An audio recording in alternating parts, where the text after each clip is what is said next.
El verdadero conflicto, al parecer, no radicaba en él, sino en su esposa, una mujer con la que crucé palabras ásperas en más de una ocasión. Aún resuena en mi memoria aquel día en que él, con una mezcla de firmeza y exasperación, me pidió que saliera de su casa, su voz cortante como el filo de un cuchillo, aunque el tiempo ha suavizado esas heridas y hoy puedo decir que hemos dejado atrás esos roces. José Martín Cuevas Cobos vino al mundo el 28 de septiembre de 1969 en Guadalajara, Jalisco, una ciudad de calles empedradas y cielos amplios que lo acogió en su infancia y lo moldeó hasta convertirlo en el artista que el mundo conocería como Pedro Fernández. Este nombre, cargado de historia y resonancia, no fue elegido al azar, era un tributo directo a dos titanes de la música mexicana, Pedro Infante y Vicente Fernández, cuyas voces y legados se alzaban como faros en el horizonte cultural del país. Desde sus primeros días, Pedro Fernández exhibió una personalidad que no pasaba desapercibida. No era solo su talento lo que lo destacaba, sino una fuerza interior que parecía brotar de su pequeño cuerpo como un río que se niega a ser contenido. Una de las historias que marcaron su niñez ocurrió cuando su familia enfrentó una crisis que dejó una cicatriz imborrable en su corazón. Su padre, un hombre trabajador que había luchado por mantener a los suyos, sufrió un embargo devastador. Los oficiales llegaron un día gris, con la frialdad de la burocracia, y despojaron a la familia de todo, los muebles que habían sido testigos de risas y llantos, las fotografías que guardaban recuerdos de tiempos mejores, incluso los pequeños objetos que daban sentido a su hogar humilde.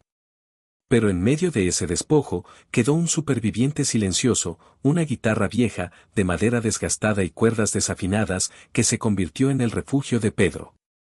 Con ella en sus manos, el niño cantaba a sus hermanos en las noches oscuras, su voz infantil llenando el vacío con melodías que eran tanto consuelo como promesa.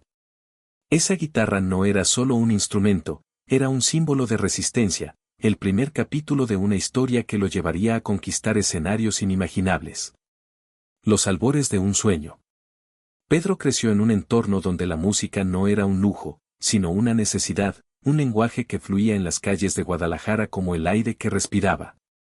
Desde los 5 años, sus ojos brillaban al escuchar las rancheras que salían de las radios locales, las serenatas que los enamorados cantaban bajo las ventanas y los mariachis que llenaban las plazas con su energía. Su padre, aunque no era músico profesional, tenía una voz que podía detener el tiempo, y sus interpretaciones caseras eran el primer concierto que Pedro disfrutaba. A los 7 años, ya tarareaba canciones completas, imitando a los grandes con una precisión que sorprendía a su familia. Pero no fue hasta los 9 que su destino comenzó a tomar forma. Una tarde, mientras jugaba en el patio de su casa, vio a un vecino tocar una guitarra y algo en su interior se encendió. Corrió a su madre con una súplica en los labios: «Quiero una guitarra, por favor». Sus padres, conmovidos por su entusiasmo y conscientes de las limitaciones económicas, hicieron malabares para conseguirle un regalo que Pedro recibió con lágrimas en los ojos y que nunca soltó. Con ese instrumento en sus manos, Pedro pasaba horas explorando acordes, inventando melodías y cantando para quien quisiera escucharlo. Sus hermanos, sus primeros oyentes, se sentaban a su alrededor mientras él transformaba las penas del embargo en canciones que hablaban de esperanza. Los vecinos, al principio curiosos y luego admirados, comenzaron a invitarlo a pequeñas reuniones, donde su voz, aún frágil pero cargada de alma, llenaba el aire de emoción. A los 10 años, Pedro ya era una especie de leyenda local, un niño que cantaba con la madurez de un adulto y que parecía destinado a algo mucho más grande que las calles de su barrio.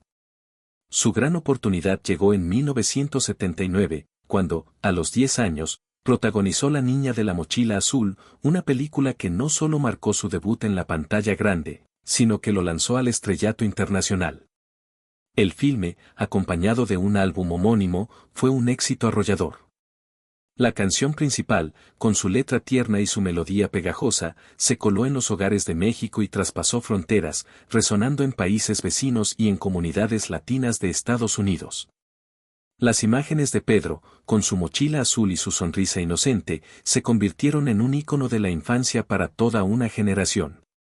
El éxito fue inmediato, las salas de cine se llenaban, los discos se vendían como pan caliente y las estaciones de radio no dejaban de tocar su voz.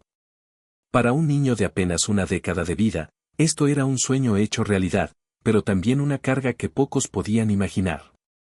A los 12 años, Pedro ya era un veterano de la industria. Su filmografía creció con cintas como Amigo, una historia de lealtad y aventuras, El Oreja Rasgada, un relato que mezclaba humor y drama, Mamá Solita, donde mostró su sensibilidad actoral, y, por supuesto, su consagración en La Niña de la Mochila Azul. Cada papel era una prueba de su versatilidad, una ventana a un talento que iba más allá de lo esperado para alguien tan joven. Pero el cine no era su único campo de batalla. En paralelo, incursionó en la música con canciones que llevaban el sello de su tierra, Guadalajara, un himno a su ciudad natal, y La Mugrosa, un tema que capturaba el espíritu juguetón de su infancia.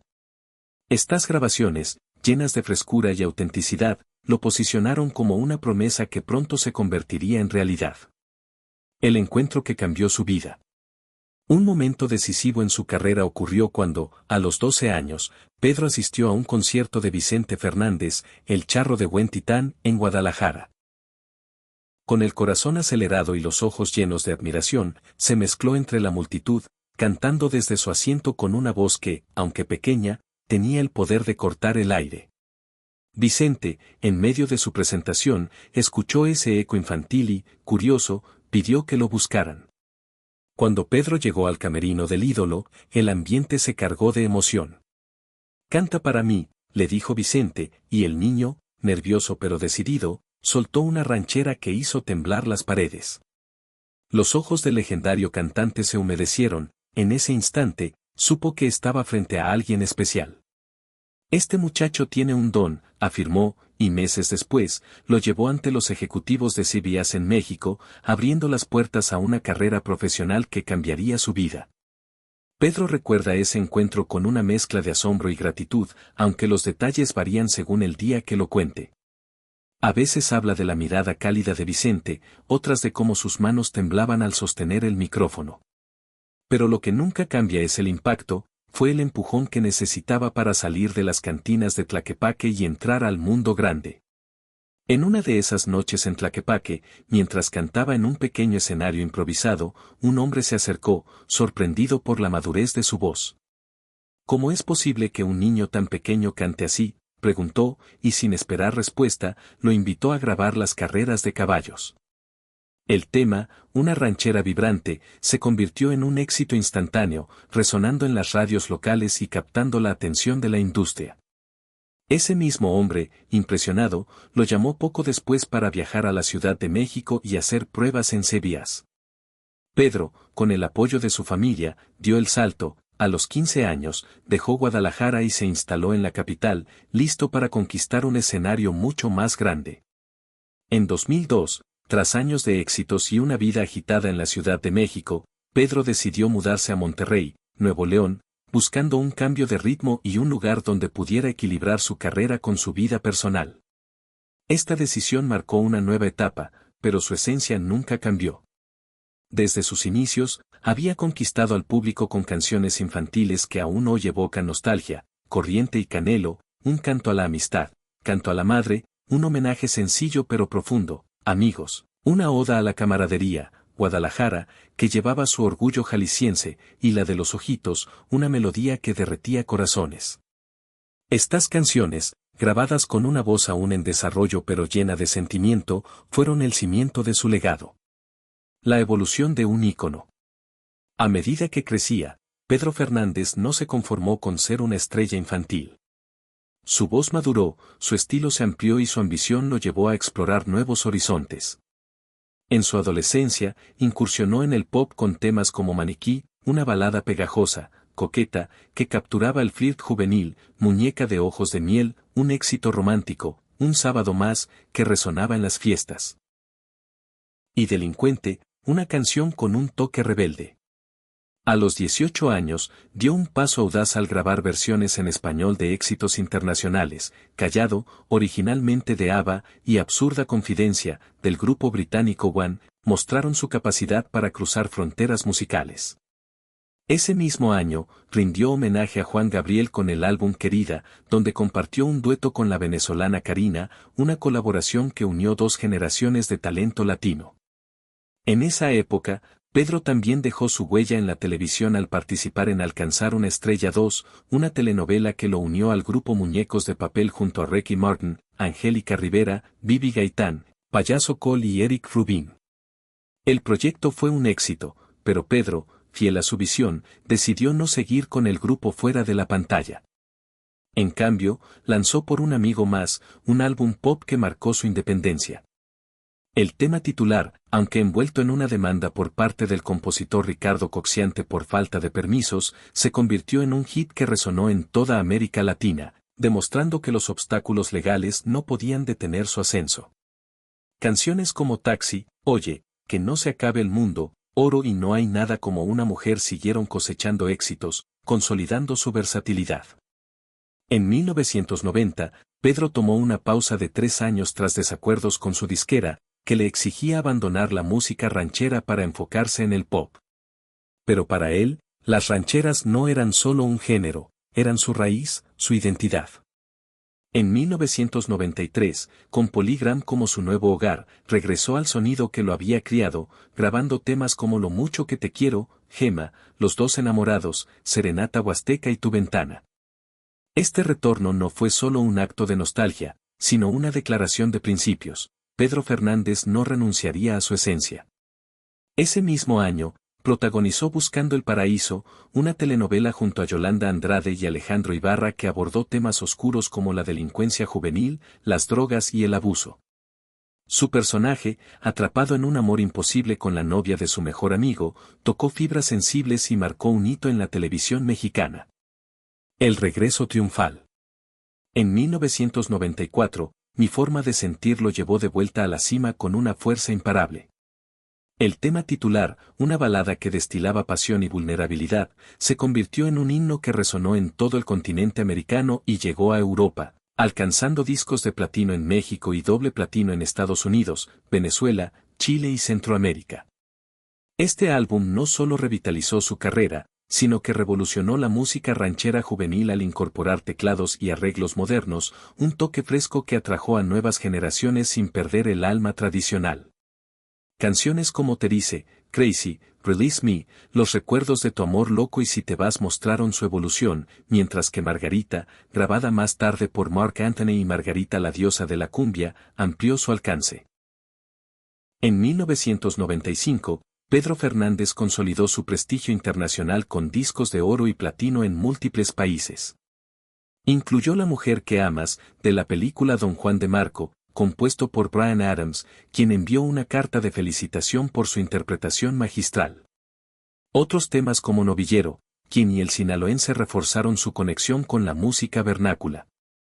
En 1996, Deseos y Delirios mezcló canciones inéditas como 3 años y Si tú supieras con recopilaciones de éxitos rancheros, manteniendo su legado vivo. En 1997, rindió homenaje a José Alfredo Jiménez con Tributo a José Alfredo Jiménez, un álbum que celebró al compositor más grande de México. Canciones como Despacito, Tú y las nubes, Un mundo raro, Si nos dejan y Caminos de Guanajuato fueron interpretadas con un respeto profundo, conectando generaciones a través de la música. En 1998, El Aventurero marcó un punto álgido con el tema homónimo, un himno que lo bautizó como El Aventurero de América. Sus shows se transformaron en espectáculos vibrantes, con temas como Me quedé con las ganas, Sin verte yo y Lluvia de plata que encendían al público.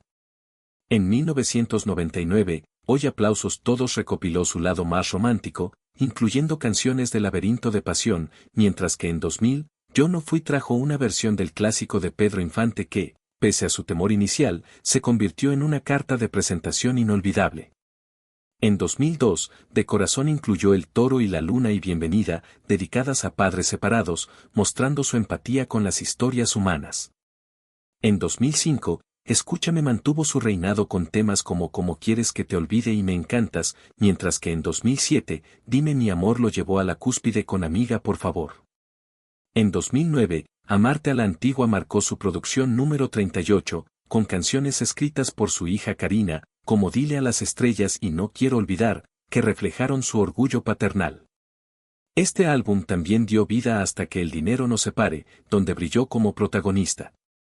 Su carrera televisiva continuó con Cachito de Cielo 2012 junto a Maite Perroni y Hasta el fin del mundo 2014 con Marjorie de Sousa, aunque abandonó esta última por problemas de salud, desatando rumores sobre tensiones con su esposa. En 2015, se unió a La Voz Kids de Telemundo como coach, y su tema Si tuviera que decirlo alcanzó el top 5 de las listas latinas.